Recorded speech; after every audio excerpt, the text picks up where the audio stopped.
بالله من شرور أنفسنا وسيئات أعمالنا من يهد الله فلا مضل له ومن يضلل فلا هادي له أشهد أن لا إله إلا الله وأشهد أن محمدا عبده ورسوله اللهم صل وسلم على سيدنا محمد وعلى آله وصحبه أجمعين وارض عنا معهم برحمتك يا أرحم الراحمين. فيا أيها الحاضرون أوصيكم ونفسي بتقوى الله فقد فاز فوزا عظيما كما قال الله تعالى في كتابه الكريم وهو أصدق القائلين أعوذ بالله السميع العليم من الشيطان الرجيم بسم الله الرحمن الرحيم يا أيها الذين آمنوا اتقوا الله حق تقاته ولا تموتن إلا وأنتم مسلمون صدق الله العظيم وصدق رسوله الكريم ونحن على ذلك من الشاهدين والحمد لله رب العالمين. Hadirin jamaah sidang salat Jumat rahimakumullah. Di awal khutbah ini khatib tidak henti-hentinya untuk berwasiat kepada diri dan jamaah sekalian untuk senantiasa meningkatkan terus kualitas iman dan takwa kita. Takwa dalam makna dan arti yang sebenar-benarnya, yaitu imtitsalul awamir wajtinabun nawahi, menjalankan yang diperintahkan Allah dan menjauhi apa-apa yang dilarang oleh Allah Subhanahu wa taala. Maka ketika saat ini kita ditakdir kembali oleh Allah untuk bisa memenuhi panggilan undangan Allah melaksanakan sholat Jumat berjamaah, maka bergembiralah dan bersyukurlah kepada Allah karena saat ini kita ditakdir menjadi orang yang beriman. Kewajiban kita selanjutnya adalah menjaga iman ini sampai akhir hayat kita, sehingga kita diwafatkan dalam keadaan husnul khatimah. Amin ya rabbal alamin. Hadirin jemaah yang dimuliakan Allah, dalam menjaga iman ini tentu banyak sekali virus, penyakit-penyakit yang bisa merusak kualitas iman itu sendiri. Termasuk penyakit-penyakit yang berbahaya adalah penyakit-penyakit hati yang disinyalir oleh Allah Subhanahu wa taala di dalam Al-Qur'an. Penyakit-penyakit hati ini akan dimintai pertanggungjawaban oleh Allah, bahkan sangat merusak daripada amalan-amalan ibadah yang kita bangun di dalam keseharian. Salah satu penyakit hati yang bisa merontokkan iman kita adalah al-hasad atau hasud, iri, dengki. Yang bukan hanya penyakit ini merontokkan dari semua amal kebaikan-kebaikan kita. Karena apa? Hasud itu disifati oleh baginda Rasulullah adalah penyakit yang bisa menghanguskan amal kebaikan kita. Kanar seperti neraka yang bisa menghanguskan kayu bakar. Ini gambaran bahwasanya dahsyatnya penyakit yang namanya hasud ini. Satu, bisa menghilangkan, menghanguskan kebaikan-kebaikan kita, dan kebaikan kita ditransfer, diberikan kepada orang yang kita hasud.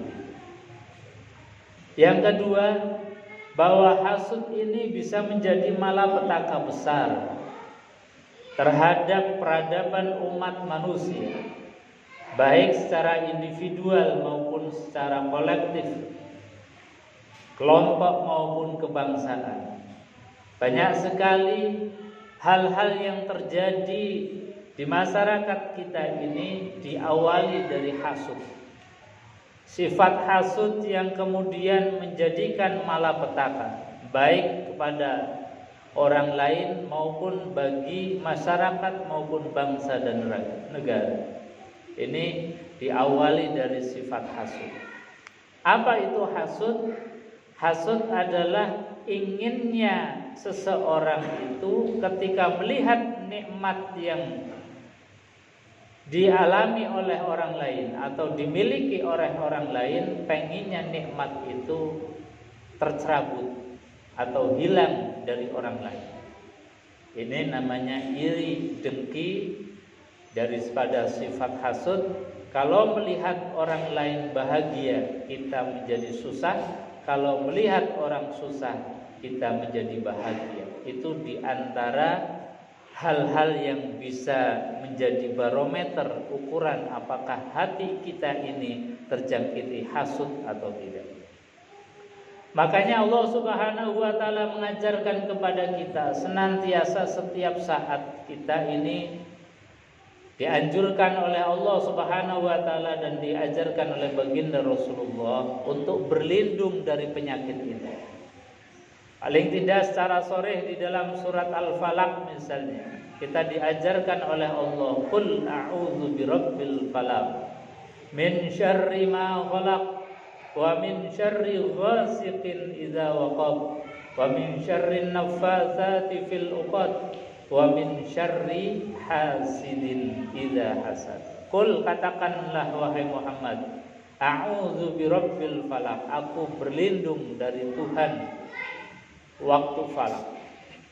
Berlindung dari apa? Dari diantara sifat yang kita minta perlindungan adalah wa min syarri hasidin idza hasad, dari kejahatan orang yang hasud. Dari kejahatan hasidin, sifat hasud yang dimiliki oleh orang-orang yang hasud. Karena ini bisa membahayakan bagi orang lain. Hadirin jemaah yang dimuliakan Allah Subhanahu wa taala. Salah satu contoh misalnya yang diangkat di dalam Al-Qur'anul Karim, kisah daripada bahayanya sifat hasud. Di dalam surat Yusuf misalnya digambarkan oleh Allah, laqad kana fi yusufa wa ikhwatihi ayatul lisailin. Laqad kana, sungguh benar-benar ada fi yusufa wa ikhwatihi, ada dalam kisah Yusuf dan saudaranya itu ayatun, ada ayat tanda-tanda yang bisa kita petik sebagai pelajaran lisailin bagi orang-orang yang bertanya. Kisah Yusuf ini misalnya digambarkan di dalam ayat ini, il qala yusufu li abihi, ketika Yusuf ini bercerita kepada bapaknya, ya abati inni, wahai bapakku, ini sesungguhnya aku ra'aitu ahada asyara kaukaba wasyamsa wal qamar. Aku melihat di dalam mimpiku ini ada 11 bintang, wasyamsa wal qamar, dan juga matahari dan rembulan. Ra'aituhum, saya melihat mereka li sajidin, semuanya bersujud kepada. Nabi Yakub tahu bahwa mimpinya Nabi Yusuf alaihissalatu wassalam adalah ar-ru'yah as-shadiqah, yaitu mimpi yang benar yang menjadi tanda bahwasanya nanti Nabi Yusuf akan diangkat menjadi seorang nabi dan seorang rasul. Yang tentu ini akan menjadikan hasud bagi saudara-saudaranya. Saudara-saudaranya pasti tidak akan terima, merasa tidak senang, bahkan hasud. Pengennya Yusuf tidak usah jadi nabi dan rasul.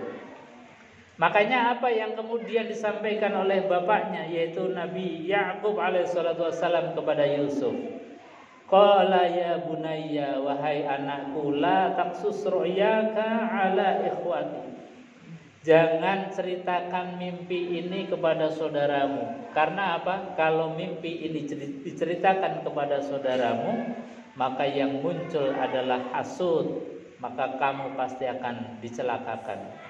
Maka betul, mereka meskipun tidak tahu, tapi apa yang dilakukan oleh seorang bapak terhadap calon nabi yaitu Yusuf ini menjadikan saudara-saudaranya timbul hasud.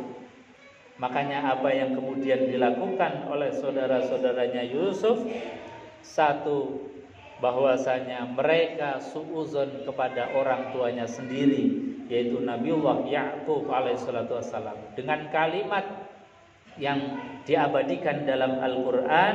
Mereka mengatakan, inna abana lafi dholalim mubin, sesungguhnya bapakku ini adalah dalam ad-dhalal, kesesatan yang sangat nyata. Karena apa? Karena Yakub begitu sayangnya terhadap Yusuf alaihissalatu wassalam.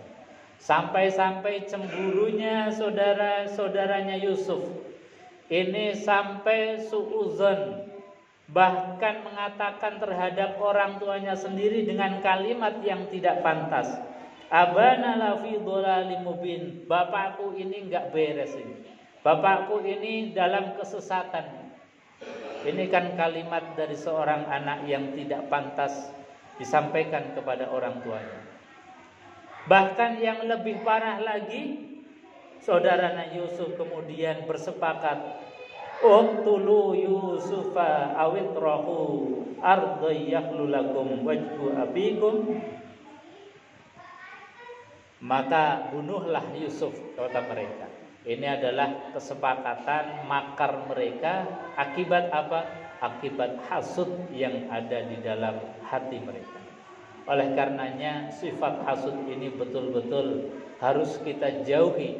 Di antara cirinya sifat hasud adalah ketika melihat orang lain bahagia, hati ini merasa susah. Ketika melihat orang susah, hati ini menjadi senang bahagia.